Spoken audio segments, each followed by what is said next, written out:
AI is something that we are learning to live with in our society. And Jason Szeftel is here from Rodero Media to talk about artificial intelligence and how it's impacting you. You might not even realize how it's impacting your business. And then we're going to talk about really the future. Jason, so great to have you here on Cash In on Camera. You have so much experience and knowledge to share about artificial intelligence. And we're going to try to stay narrow to that topic today because it's a really a wide range kind of effect that we're feeling. And I'd love to start there. How is artificial intelligence, how has it infiltrated our lives and our businesses?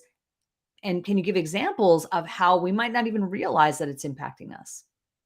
Sure. So thanks for having me, Cheryl. I'm really excited to talk about this. And it's really one of the most exciting things we're seeing across the business landscape is what businesses are doing with artificial intelligence. And I'll say just at a high level, the most sophisticated applications of it are actually not pure artificial intelligence. It's about creating a symbiosis between artificial intelligence technologies and then the human touch. So it's really about marrying those things, actually. If you do two pure automated stuff. Everybody's seen the emails, the marketing emails, all this stuff. It's people are inundated with it, but it's really this combination of the human touch and then really sophisticated artificial intelligence processes on the back end, on the front end, and pulling those things together has been transformative for a lot of businesses. So we're looking at this through the lens of B2B sales and marketing for coaches and consultants. So when you say high touch, what kind of examples what kind of high touch do you mean? Do you mean again, email marketing might be an example of that. Is social media an example of that? Sure. So I'll give just a quick example on the real estate and e-commerce side, which is just Okay. some simple online businesses. I was working with a company and actually a founder out of Michigan who's creating a really cool app that allows you to create basically a personalized introduction to your website. So let's say you're a real estate leasing company or you have a whole host of multi-unit properties, apartments, whatever, and you have one of those kind of generic websites, you can actually create a video introduction at the bottom of the website that is key to exactly who's found your website. And there's even intelligence technologies like we've seen to create these images where you can create different people to actually give a welcome introduction to your website. And there's a lot of things like this where you're adding the ability to use natural language processing to have very human sounding voices and human looking people, and you can create all sorts of really cultivated high touch journeys for people as they interact with your brand. But I mean, these tools and some of these tools I didn't even know existed, but the one in particular that comes to my mind is the one with the video where you could basically use this tool and it will create an avatar of any description, and that person you can marry your own script or your own speaking to it and have it say whatever you want it to say. Like, it really is mind blowing what is coming out now. And a lot of these tools we don't even know exist. People are still struggling with the basics of sales and marketing at this point, let alone looking at the future of all these amazing tools that are coming down the line or that exist today. Are there any other examples of tools that you have come across that are really indicative of the future and where things are going? Yeah, just there's so many tools. They're really being developed right now, which is really what's remarkable. But they allow, for example, just consultants, high-end knowledge workers who do not have the time to do a lot of the marketing, a lot of the outreach that they have. There have been tools to basically let create lists, do all sorts of automated outreach, but we're really reaching into a very different world with this now. And there's a whole set of tools that are coming out. I mean, I'll give one. Just one really exciting application of artificial intelligence is just like a really simple thing we're seeing is these chatbots on all sorts of websites everywhere. They're popping up everywhere, and what's happening is that businesses are combining. They're segmenting their market, and the classic way to do it is basically who are our best customers, and we'll give them a really premium experience. And then people who are less valuable customers, but still valuable, we give a less premium experiences. So they get chatbots, they get all sorts of things that really save your resources for those really high value customers. And the crazy thing is we're getting to a world where you can start to target people. It's not even just, segment, target, position the market. It's like you can have a market segment of one. We have so much information about what's going on online, what people are doing, where they are, who they are, what they're doing. You can just start creating lists of people and experiences for these people that we haven't been able to do. And you don't have to do it all yourself. There are tools that are coming out that are allowing it to happen. Well, that providing the service for you. Yeah. A lot I suspect a lot of the businesses that you work with at your agency are maybe more enterprise level type companies. But I wanna speak to, again, the six-figure coach, right? Who's trying to get to seven figures and really wants to sell more of their products and services. How can they integrate AI into their sales and marketing strategies? Because you really pride yourself on developing really modern types of strategies to help people actually do that. So what are some ways that, again, a six-figure, seven-figure entrepreneur could utilize artificial intelligence more effectively? Yeah, I think using machine learning techniques to really iterate on who your best customers are. I mean, this is really what I always come back down to with anyone I'm talking to, just as a friend, as a client, coach, whatever it happens to be, is we've got to find who our best customers are, the ones who provided your business, your company the most value over the course of their engagement with you, and really not doing this once at the beginning and sort of saying, okay, I think this is my market, let me go for it, but continuing to iterate on it.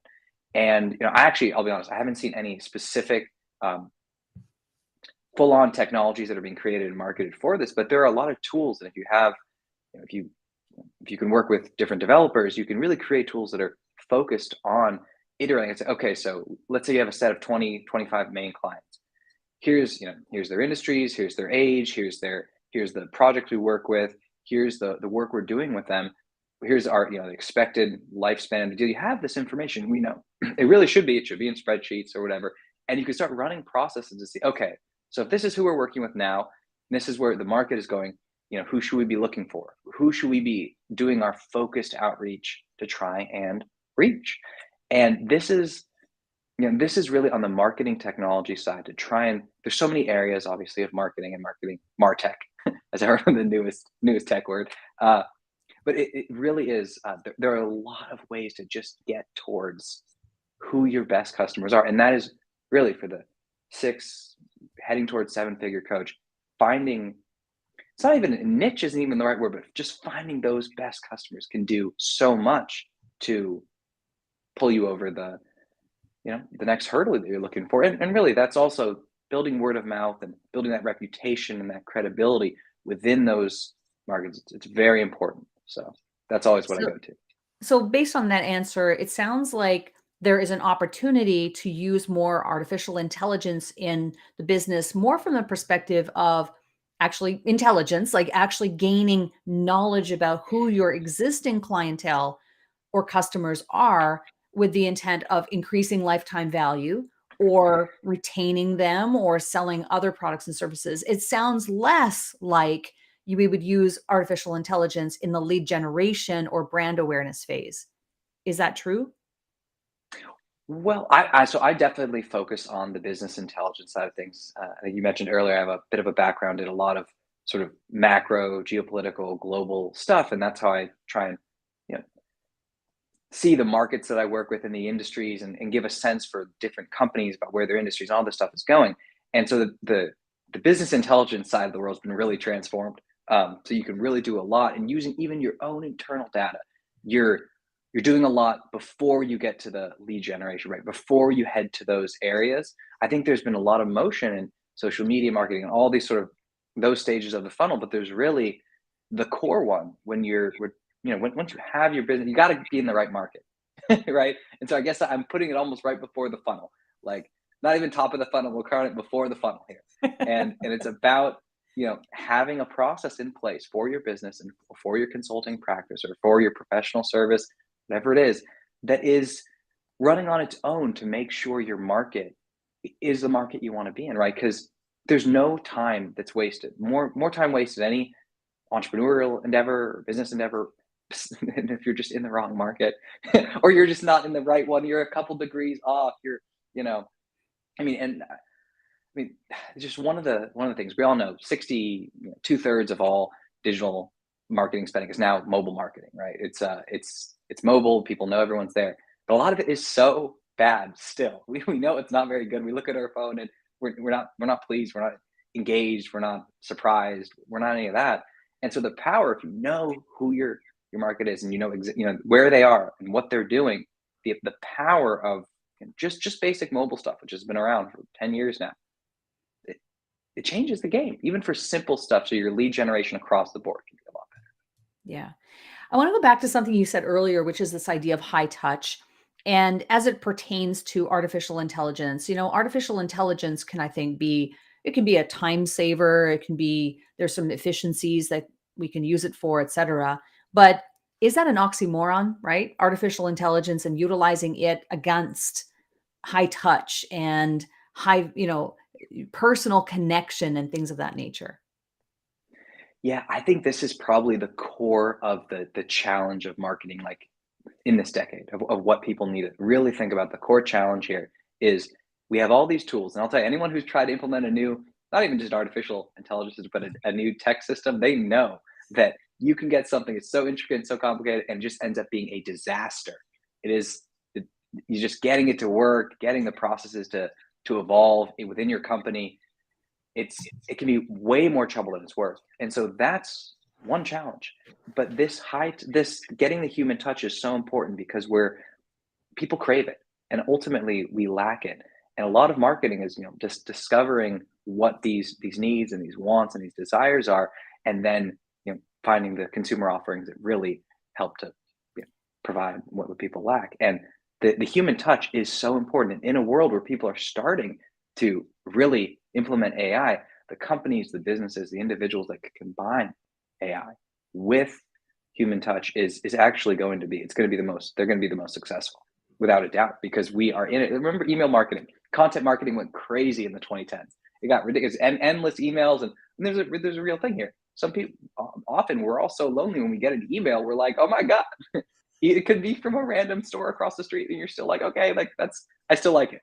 But at a deeper level, we don't like when it's all fake. So if you look like the last 3-4 years, suddenly there's emojis everywhere, there's images, there's GIFs. It's trying to make it more and more human seeming. And there's a weird arms race going on behind the scenes between like the human seeming thing and let's automate that human seeming thing. And then you have to add more real humans to make it human seeming again. So it's again, what we're seeing is that you need to balance the AI, the artificial, the technology. Basically, the technology, it's a combination of hot and cold, right? You have the really hot, warm, I guess you could better warm human elements, and then you have the sort of colder, analytical, methodical technologies working. You want to combine them. So Jason, is it really understanding then from a business perspective what parts of your business or categories or divisions of your business and opportunities to use artificial intelligence that could again help from an efficiency perspective against the high touch nature of the connections that we still need to make? Like, I think that where we're going, and this is where I want to lead this question to next, which is the future, right? Kind of put your futurist hat on for a moment and look 3, 5, and 10 years down the line. But we do need to have, I think, a return, in my opinion, a return to the basics of human connection and talking to people and getting on the phone, things that I think largely entrepreneurs have wanted to automate. They want to be like, I don't want to get on the phone. People are hesitant to want to talk to people. I don't know why, because we're wired for that as human beings. But put your futurist hat on for a moment. Where are we going with all of this in the next, say, 5 or 10 years as business owners, and the balance between where our artificial intelligence could play in and help a business out? Yeah, I mean, just just to think about, let's say we use these artificial intelligence before the funnel to give you all your best customers. And then you just went automated all the outreach. It's like, well, you have these are the best customers you could possibly have. Maybe it's worth picking up the phone. Maybe it's worth going there. You know what I mean? It's like your data, the work you've done is telling you that you need that you've done the work. You don't need automate anymore. So we're all every entrepreneur, every business owner is always trying to save time, but really you're trying to make money here, and you're trying to do it in the most effective way. And a great example is just Tesla. They tried to automate an entire factory. They were like, we're gonna make a super automated dreadnought, and they had to redo it and add humans into the mix because it all got tangled, and you had to go into the code to try and fix it when it was right. It was a disaster. So it's a similar thing in all of our businesses, and trying to find the symbiosis is really important. I really say even this concept that you're not just doing artificial intelligence, you're trying to combine the human and the artificial, that will set your business up for real success in the next 3, 5, 10 years. Most businesses aren't going to be doing that. They're going to try and over automate it. They're going to get really seduced by, oh my God, I could save all this time with this process. But then you've built up a lot of other time in another process that you're now going to spend on instead. So I just really focus on that. That's what I started with today. Just think about it. It's the warm. You want the warm and you want the cold, and you want the really powerful artificial intelligence, but you also want that human touch, because get ready. We have artificial intelligence everywhere. We're going to have, it's very likely in the next 3, 4, 5 years. It sounds crazy, but we're going to have more than half of the content on the internet will probably be AI generated. The images, the articles, the blogs, the stories, it's getting that good. The natural language processing, it's really getting powerful. I was just talking to a PhD student at USC about some of the work he's doing. It's ridiculous. And that's really where things are going. You can see it. VC companies are already looking in that direction. And so again, the thing that can stand out, do what your business needs, get the information, do the right processes to have the highest quality information that doesn't decay for your business, and then come out with a strategy that engages people as humans. I'd love for you to share the work that you do at Rodero Media. Tell us a little bit about who you work with and how people can get in touch.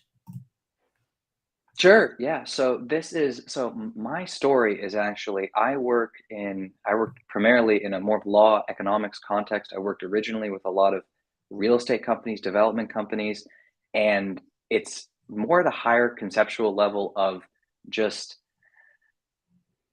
that work was more about where the world is going. It's about deglobalization. It's about what's going on in China, Eastern Europe, all this stuff. And then what happened as I was giving commentary and discussing where all this was going, people were like, okay, well, what do we do now for our business?